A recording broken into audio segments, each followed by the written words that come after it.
মৎস্য চাষে সহায়তা এবং আঞ্চলিক বাণিজ্যের সুবিধার্থে উল্লেখযোগ্য ভূমিকা পালন করছে। আমি passenger jetty, cargo handling, terminal, evacuation mechanism, জনগণের জন্য সুবিধা সংযোগকারী রাস্তাগুলি উন্নয়ন এবং এই সম্পর্কিত যাবতীয় পরিকাঠামোর উন্নয়নের মাধ্যমে ছোট ছোট বন্দরগুলির পরিকাঠামোর উন্নয়নে 100 কোটি টাকা বরাদ্দের প্রস্তাব করছি। একটা ম্যারিটাইম বোর্ডও তৈরি হবে, যেটা শক্তিশালী করা হবে। এয়ারপোর্ট নিয়ে কিছু কথা। To make air travel more accessible and affordable and to strengthen regional tourism, new airports will be developed and made functional under Udan scheme of Government of India.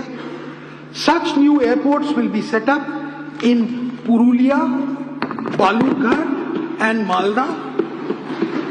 The existing airport at Kuch Bihar will be expanded. I propose an allocation of 10 crore for this purpose in the current financial year. The state government will provide 25 acres of land to Hashimara Air Force Station and 37 acres of land to Kalaikunda Air Force Station for expansion and forward development of these strategic facilities. Kolkata Airport is facing significant passenger congestion and there is a need for having second airport in Kolkata to boost regional economy. The government will identify 1,000 to 1,500 acres of land near Kollani to set up a new greenfield airport near Kolkata.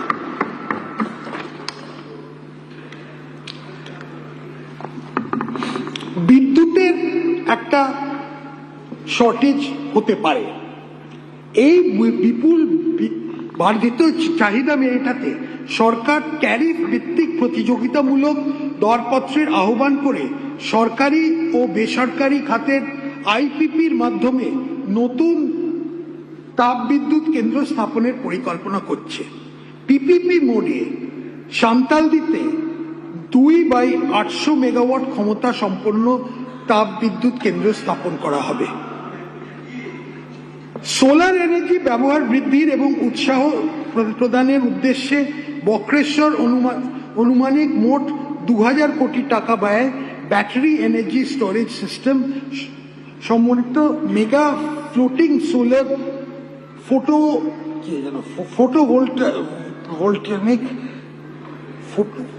Photovoltaic technical term প্রকল্প স্থাপন করা হবে। 15টি নতুন 33/11 kilowatt substation স্থাপন করা হবে। এছাড়াও 12টি শহরের মাটির নিচে নতুন কেবলিং প্রকল্প চালু করা হবে।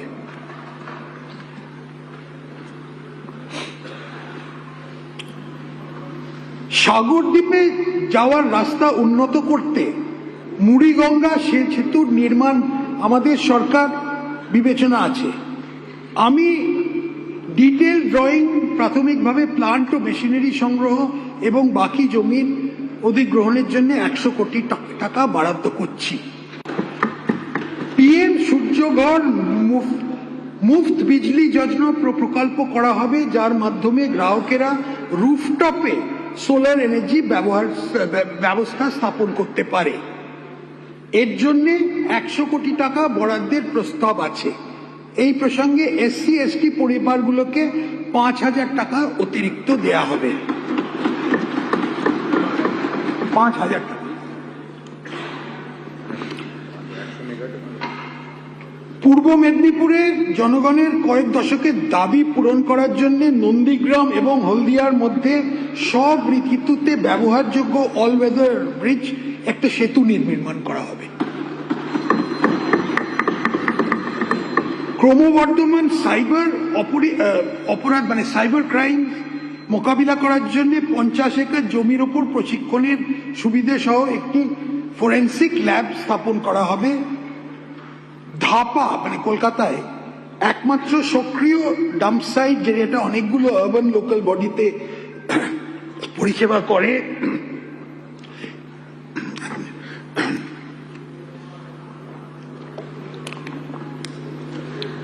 আমি এখানে দীর্ঘস্থায়ী সমন্বিত সুবিধার বিকাশের জন্য কেএমসির উপলব্ধ 73 হেক্টর জমি ব্যবহারের প্রস্তাব করছি। এই প্রকল্পে বায়ো সিএনজি, আরডিএফ পাওয়ার, ইনভার্টেড কম্পোস্টিং, জৈব চিকিৎসা বর্জ্যের অপসারণের ব্যবস্থা করা হবে। জ্ঞান শক্তি মানে শিক্ষার ক্ষেত্রে আসা যাক। বাংলার শিক্ষার দিক থেকে একটি উৎকৃষ্ট কেন্দ্র পরিণত করার জন্য একটি কৌশলগত রূপরেখা তৈরি করা হচ্ছে। এর জন্য কেন্দ্রীয় সাহায্য পুষ্ট পিএমশ্রী প্রকল্পটি বাস্তবায়িত করা হবে, যার মাধ্যমে নির্বাচিত বিদ্যালয়গুলি গুণমান পরিকাঠামোর উন্নয়ন ও প্রযুক্তি নির্ভর শিক্ষার মাধ্যমে মডেল প্রতিষ্ঠান হয়ে পরিণত করা হয়। এই উদ্দেশ্যে আমি 2100 কোটি টাকা বরাদ্দ করার প্রস্তাব রাখছি। এটা খুবই গুরুত্বপূর্ণ একটা প্রকল্প। বিশ্বমানের কারিগরি ও ম্যানেজমেন্ট প্রশিক্ষার উদ্দেশ্যে ভারত সরকারের সহায়তা উত্তরবঙ্গে একটি আইআইটি এবং একটি আইআইএম স্থাপন করা হবে। হাতে কলমে শিক্ষার দ্বারা সৃজনশীলতা এবং বৈজ্ঞানিক চিন্তাকে উৎসাহ দেওয়ার জন্য 200 কোটি টাকার প্রস্তাবিত বাজেট বরাদ্দ করে মোট 1000টি স্কুলে অটল টিঙ্কারিং ল্যাব স্থাপন করা হবে। আমি সংস্কৃত কলেজ ও বিশ্ববিদ্যালয় উন্নয়ন এবং সংস্কৃত ভাষা প্রসারের জন্য 50 কোটি টাকা বরাদ্দের প্রস্তাব করছি। রাজ্য সরকার এই রাজ্যে নবোদয় বিদ্যালয় স্থাপনের জন্য জমি দেবে। প্রাথমিকভাবে দক্ষিণ 24 পরগনা, মালদা, ঝাড়গ্রাম এবং পূর্ব বর্ধমান 4টি জায়গা চিহ্নিত করা হয়েছে। একইভাবে ঝাড়গ্রাম ও বাঁকুড়াতে 2টি কেন্দ্রীয় বিদ্যালয় স্থাপনের জন্য জমি চিহ্নিত করা হয়েছে। আইটিআইগুলির আধুনিকরণের জন্য পিএম সেতু মানে PM skilling and employment transformation through upgraded ITI প্রকল্প বাস্তবায়িত করা হবে।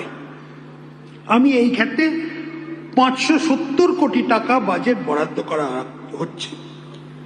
IIT, JEE, NEET, CAT, CA এবং সিভিল সার্ভিস পরীক্ষার মতো প্রতিযোগিতামূলক পরীক্ষা প্রস্তুতি নেওয়ার শিক্ষার্থীদের বিনামূল্যে প্রশিক্ষণ দেওয়ার জন্য প্রত্যেকটি জেলায় দক্ষতা স্কিল ডেভেলপমেন্ট সেন্টার আরম্ভ করা হবে।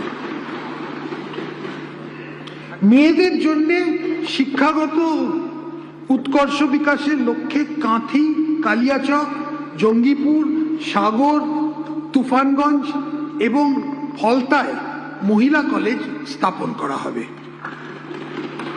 সকল স্কুল, কলেজ ও বিশ্ববিদ্যালয় ইত্যাদিতে স্যানিটারি ভেন্ডিং মেশিন বসানো হবে।